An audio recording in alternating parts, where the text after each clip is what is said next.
A wise man will hear and will increase learning, and a man of understanding shall attain unto wise counsels.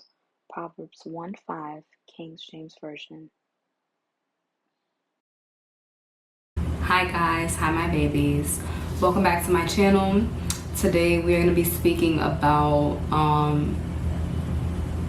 feeling as though if someone else does something that it won't get done the right way, or feeling as though we have to take care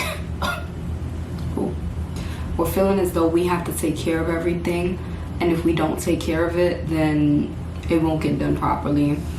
I feel as though that actually stems from a wound, from a trigger, and can also develop hyper independence and make it be so that this way you can't depend on other people.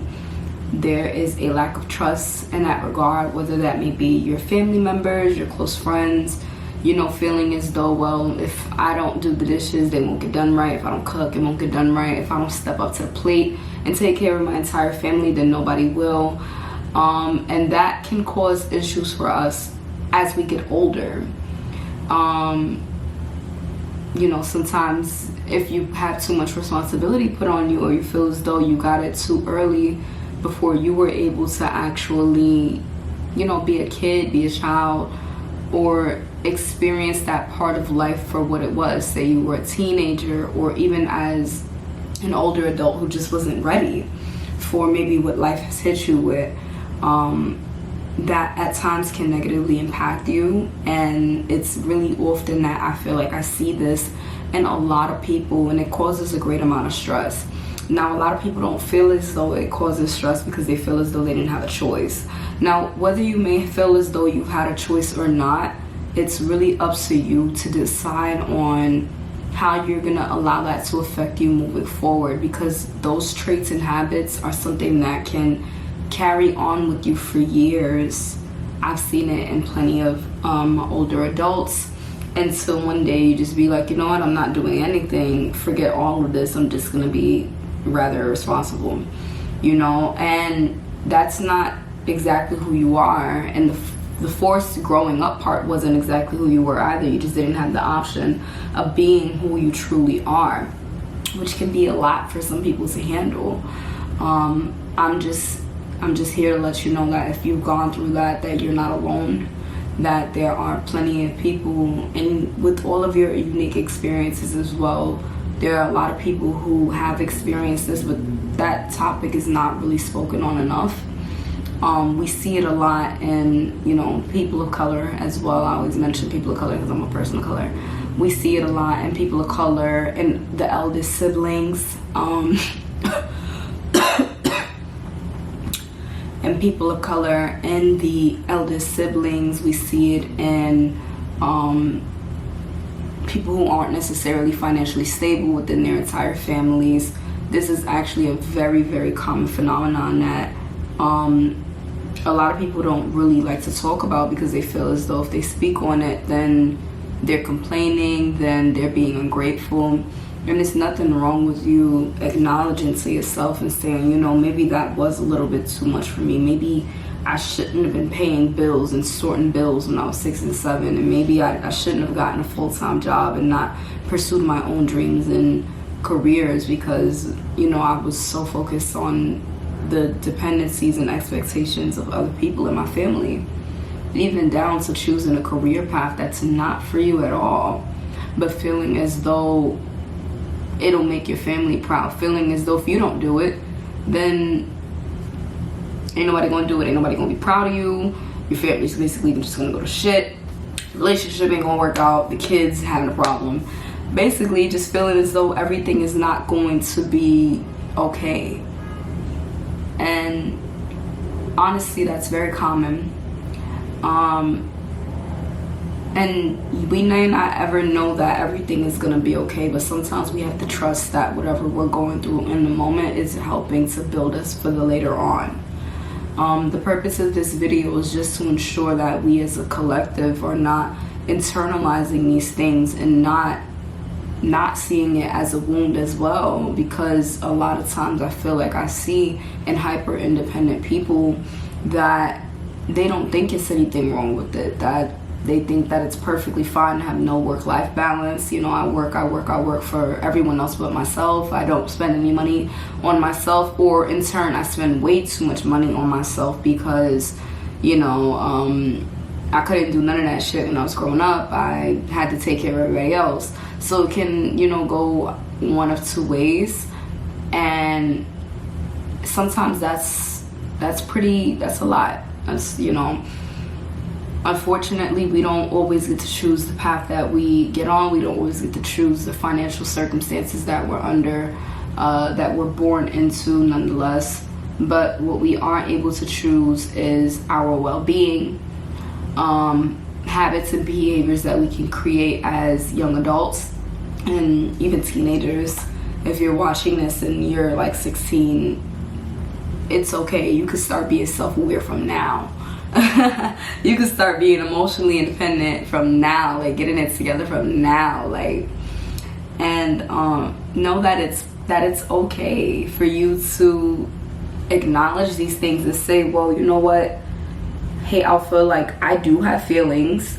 I don't want to ignore my inner child. I don't want to ignore those pieces of myself that were forced to be there because I had to be strong, and that's not gender neutral either.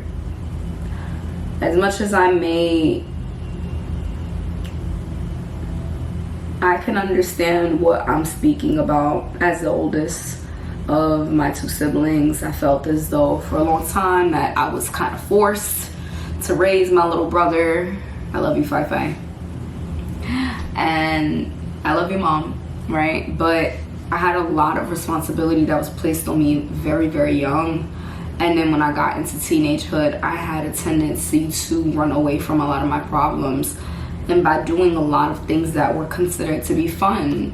And it's nothing, don't get me wrong, it's nothing wrong with enjoying yourself, experimenting, especially as a young adult, a teenager. However, at some point, those destructive behaviors can then be carried on into young adulthood. And a lot of people don't really speak on how, like, serious that can be, because who we become, especially from our 20s to our 30s, that's a pretty big recourse into the rest of our lives. We've only been alive for a certain amount of time, and as you grow, you change, you grow, but we want to make sure we're growing and developing into the most healthiest versions of ourselves, and not allowing that to be hindered by anything within our past. As a collective, we want to make sure that we know ourselves like the back of our hands, and that we're doing things that cause us the utmost happiness. If you're not happy, having everybody depend on you, if you're not happy, feeling unfulfilled at a job or career path that is not for you, that someone else has chosen for you, or that you feel as though is a big girl job.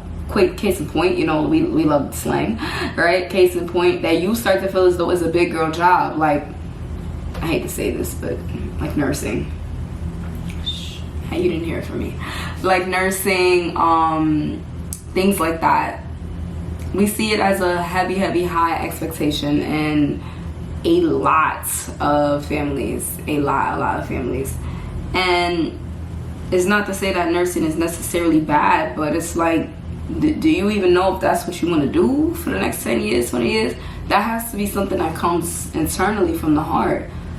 So often we see people who are hyper independent going into heavy fields, and then we start to tie our work ethic with our self-value and self-worth.